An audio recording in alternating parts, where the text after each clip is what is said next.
నెల 3వ శనివారం స్వచ్ఛ ఆంధ్రప్రదేశ్ లో భాగంగా ఆ రోజంతా కూడా స్వచ్ఛత కార్యక్రమాలు చేపట్టాలని చెప్పి అటు భారత ప్రభుత్వం ఆంధ్రప్రదేశ్ ప్రభుత్వం కూడా ఆదేశించిన నేపథ్యంలో ఈరోజు పులివెందుల పట్టణంలో స్వచ్ఛ పులివెందులుగా ఉండాలని, పరిసరాల పరిశుభ్రం కాపాడాలని, అదేవిధంగా ప్లాస్టిక్ వాడకాలని తగ్గించాలని కోరుతూ ర్యాలీ చేయడం జరిగింది. ముఖ్యంగా పులివెందుల ఇప్పటికే దాదాపు గత 2-3 సంవత్సరాలుగా రాష్ట్రంలోనే ఉత్తమ పారిశుద్ధ్య మున్సిపాలిటీగా కూడా ఎంపిక కావడం జరుగుతుంది. పట్టణంలో కాకుండా మిగతా చుట్టుపక్కల దీనికి అనుబంధంగా ఉన్న గ్రామాలలో కూడా స్వచ్ఛతా కార్యక్రమాలు చేపట్టాలని చెప్పి మున్సిపల్ అధికారులకు సూచించడం జరిగింది. వచ్చే స్వచ్ఛతా కార్యక్రమం వచ్చే నెల జరిగే కార్యక్రమం గ్రామాల్లో ఏర్పాటు చేయాలని చెప్పి చేయడం జరిగింది. ఆ గ్రామాల్లో కూడా పారిశుధ్యాన్ని మెరుగుపరిచే కార్యక్రమాలు శ్రీకారం చుట్టడం జరుగుతుంది.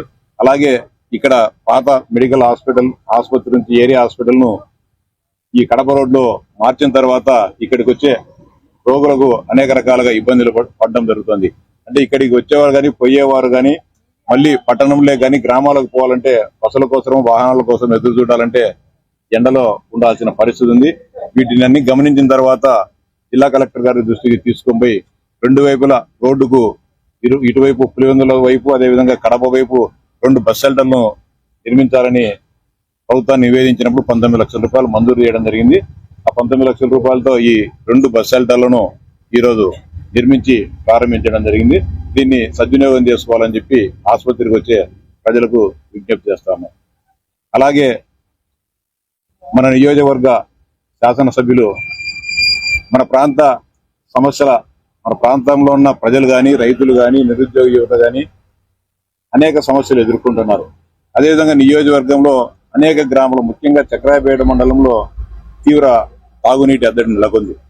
ఆయన మాత్రము 62,000 మెజారిటీతో ఆయనని గెలిపిస్తే ఆయన మన నియోజకవర్గాన్ని గాలికి వదిలేసి నేను శాసనసభకు రాను, ప్రతిపక్ష హోదా ఇస్తానే నేను శాసనసభకు వస్తా అని చెప్పి చెప్పడం ఎంతవరకు భావ్యమో పులివెందుల నియోజకవర్గ ప్రజలు ఆలోచించాలని చెప్పి విజ్ఞప్తి చేస్తాను.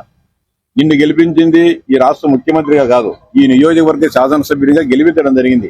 ఆయన బాధ్యతగా ఈ నియోజకవర్గంలో ఉండే సమస్యలు ప్రభుత్వం దృష్టికి తీసుకొని రాకోకుండా నాకు హోదా ఇస్తానే వస్తాను అని చెప్పి రోజు నేను అసెంబ్లీకి వచ్చి మాట్లాడితే ఏమొస్తుందని చెప్పి మాట్లాడతాను. అసెంబ్లీకి వచ్చి మాట్లాడితే ఏమీ రానప్పుడు ఆ శాసనసభ్యత్వానికి రాజీనామా చేస్తే ఇంకొకరు ఒక సమర్థవంతమైన వ్యక్తి శాసనసభ్యునిగా ఎన్నికై ఈ ప్రాంత ప్రజల మనోభావాలకు అనుగుణంగా ఈ ప్రాంత ప్రజల సమస్యలను పరిష్కరించేదానికి కృషి చేయడం జరుగుతుంది.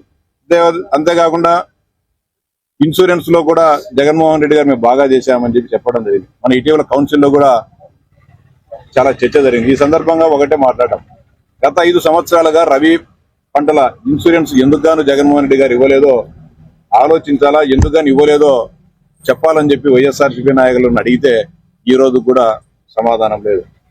అలాగే త్రాగునీటి సమస్య ఉంది. ముఖ్యంగా పండ్ల తోటల రైతులు కూడా అనేక రకాలుగా ఇబ్బందులు పడుతున్నారు.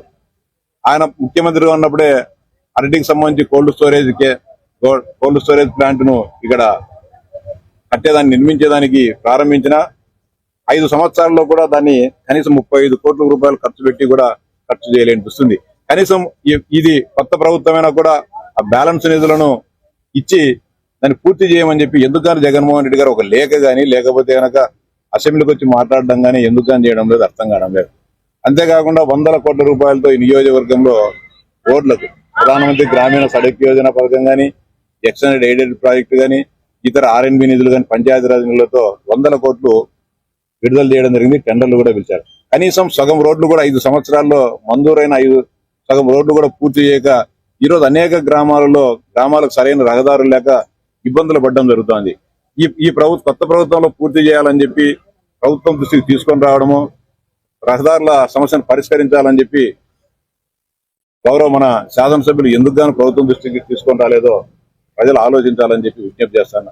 నియోజకవర్గ ప్రజలకు విజ్ఞప్తి చేసేది ఒకటే, మనమంతా కూడా కలిసికట్టుగా మా ప్రాంత సమస్యలు ఎందుకు ప్రభుత్వం దృష్టికి తీసుకోమో ఆ ప్రాంత సమస్యలు పరిష్కరించాలని రాజీనామా చేయాలని చెప్పి అందరం కూడా ఆయన్ను డిమాండ్ చేయాల్సిన అవసరము సమయం కూడా ఆసన్నమైందని చెప్పి కూడా అందరూ కూడా విజ్ఞప్తి చేస్తానా.